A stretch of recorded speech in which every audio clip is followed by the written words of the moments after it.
धनबाद के golf ground में 22 दिसंबर 2025 से 2 जनवरी 2026 तक आयोजित धनबाद फूड फेस्ट ने शहर में उत्सव और मनोरंजन की नई मिसाल कायम की है। काइनेक्स टेक्नोलॉजी प्राइवेट लिमिटेड द्वारा आयोजित इस भव्य फूड फेस्ट का नेतृत्व श्री गौतम साव ने किया। ये आयोजन धनबाद में पहली बार इतने बड़े स्तर, सुव्यवस्थित ढांचे और बेहतर वर्कफ्लो के साथ संपन्न हुआ, जिसने शहर के आयोजनों के मानकों को नई ऊंचाई दी है। फूड फेस्ट के माध्यम से करीब 500 लोगों को अस्थायी रोजगार मिला, जिससे स्थानीय स्तर पर रोजगार को बढ़ावा मिला। आयोजन की खास बात टैलेंट हंट प्रतियोगिता रही, जिसमें धनबाद के प्रतिभाशाली कलाकारों को अपनी कला दिखाने का मंच मिला। फूड स्टॉल, मनोरंजन और सांस्कृतिक कार्यक्रमों ने शहरवासियों को एक नया अनुभव और भरपूर आनंद दिया। लगातार बढ़ती भीड़ और भारी उत्साह को देखते हुए आयोजकों ने घोषणा की है कि 31 दिसंबर 2025 से प्रवेश शुल्क 100 रुपये कर दिया जाएगा। जनता के जबरदस्त प्यार और उत्साह को देखते हुए ये भी निर्णय लिया गया है कि धनबाद फूड फेस्ट अब हर वर्ष नियमित रूप से आयोजित किया जाएगा। आयोजकों ने सफल आयोजन के लिए जिला प्रशासन और स्थानीय अधिकारियों का आभार जताया, जिनके सहयोग से भीड़ नियंत्रण और सुरक्षा व्यवस्था को बेहतर ढंग से संभाला गया। धनबाद फूड फेस्ट ने शहर को नई पहचान, नई ऊर्जा और यादगार पल दिए हैं।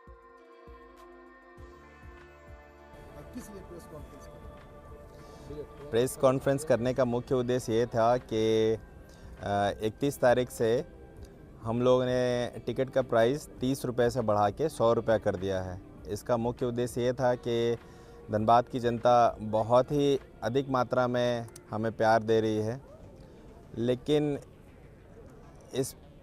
इतनी जनता एक साथ में यहाँ पे एकत्रित हो जा रही है, जिसके चलते क्राउड कंट्रोल करना, भीड़ की समस्या, इन सबों की समस्या से हम लोग थोड़ा सा परेशान हो रहे थे। और प्रशासन के साइड से भी हमें ये चीज़ आ रहा था कि थोड़ा सा आप क्राउड कंट्रोल करें। हम लोगों ने वॉलंटियर्स भी बढ़ाए, हम लोगों ने कुछ बाउंसर्स भी बढ़ाए, कुछ सिक्योरिटी गार्ड्स भी बढ़ाए, लेकिन इनसे भी वो चीज़ निदान नहीं हो सकता था। जिसके उपरांत हम लोगों ने हमारी टीम ने पूरा मंथन किया और विचार किया कि जो 30 रुपये का टिकट है उसे बढ़ा के 100 रुपये कर दिया जाए। कब तक चलेगा आपको? ये आयोजन 2 जनवरी 2026 तक चलेगी। पूरे समाप्ति तक ये रेट यही रहेगा? समाप्ति तक यही रेट रहेगी सर। अस्थायी रूप से रोजगार का क्या व्यवस्था आप किए हैं? आपकी कमेटी अस्थायी रोजगार भी मुहैया कराई है, उसके संदर्भ में हमारे इस आयोजन के उद्देश्य, मतलब जो भी हम लोगों ने ये आयोजन किया, आयोजन में हमारे बीच में टीम मेंबर्स जो होते हैं, टीम मेंबर्स लगभग में 150 लोगों को रोज़गार मिला है। ठीक है, जितने भी यहाँ पे फूड स्टॉल्स लगे हैं, रेस्टोरेंट होल्डर्स है, या फिर विभिन्न प्रकार के कैटरर्स वाले लोग हैं जो कि अपने व्यंजनों को यहाँ पे प्रदर्शित किए हैं, लोगों तक प्रस्तुत किए हैं और लोग इसका भरपूर आनंद उठा रहे हैं। तो बहुत सारे लोगों को इससे रोज़गार मिली है। इससे मुझे बहुत ज़्यादा खुशी मिली कि मैं इतने सारे लोगों को रोज़गार देने में सक्षम रहा और प्रदान करने में। जो भी नगर निगम और जिला प्रशासन से किस तरह का सहयोग प्राप्त हुआ? हमें सभी प्रशासनिक कार्यालय से बहुत सहयोग मिला। कुछ अपने बीच में मिसअंडरस्टैंडिंग्स बोल सकते हैं और उसके चलते अदरवाइज़ जो नगर निगम के साइड से थोड़े बहुत कुछ चीज़ें आई भी थी, पार्किंग से रिलेटेड इश्यूज़, उससे रिलेटेड भी हम लोगों ने रिटन जवाब दिया है और नगर आयुक्त सर बहुत ही अच्छे हैं। कुछ कमियां हमारे साइड से हो गई थी। हम लोग पहले बार ये आयोजन करने का प्रयास किए हैं, तो गलतियां तो इंसानों से ही होती है, थोड़ी गलतियां हमसे भी हुई।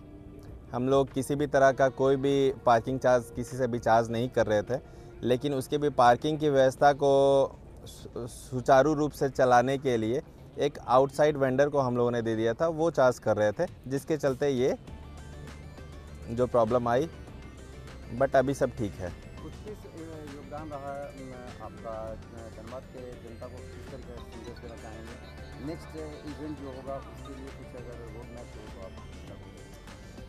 नेक्स्ट जो इवेंट है अपना, जैसे हम लोगों ने प्लान किया था, हमारे पास समय का बहुत अभाव रह गया। हमें पता नहीं था कि कितने टाइम पेपर वर्क में लगते हैं, कितने टाइम ऑर्गेनाइजेशन को कंप्लीट करने में लगते हैं, जो भी। तो थोड़ा सा अपना टाइम मैनेजमेंट इस पहला साल में गलत रहा, लेकिन नेक्स्ट ईयर से हम लोग भरपूर, मतलब जितना भी हम लोग अभी इस बार आयोजन कर पाए हैं, इससे 70% ज़्यादा अच्छा देने का प्रयास करेंगे। जैसे हम लोगों ने 100% एक बनाया था कि अपना एक पोर्टफोलियो तैयार किया था कि इस तरह का आयोजन हम लोग करेंगे, तो उसका 30% ही हम लोगों ने कर पाया। लेकिन उसके बाद भी धनबाद की जनता ने बढ़ चढ़ कर इसमें हिस्सा लिया और बहुत प्यार दिया हमें। धनबाद में इस तरह का कार्यक्रम होते रहना चाहिए और धनबाद की जनता से ये भी अनुरोध रहेगा कि जिस तरह हम नवयुवकों ने मिलके कुछ अलग करने का प्रयास किया, आप भी आएँ, आप भी कुछ नई सोच लेके आएँ और धनबाद और झारखंड की बेहतरी के लिए कुछ कर पाएँ, तो उसमें अपना योगदान दें।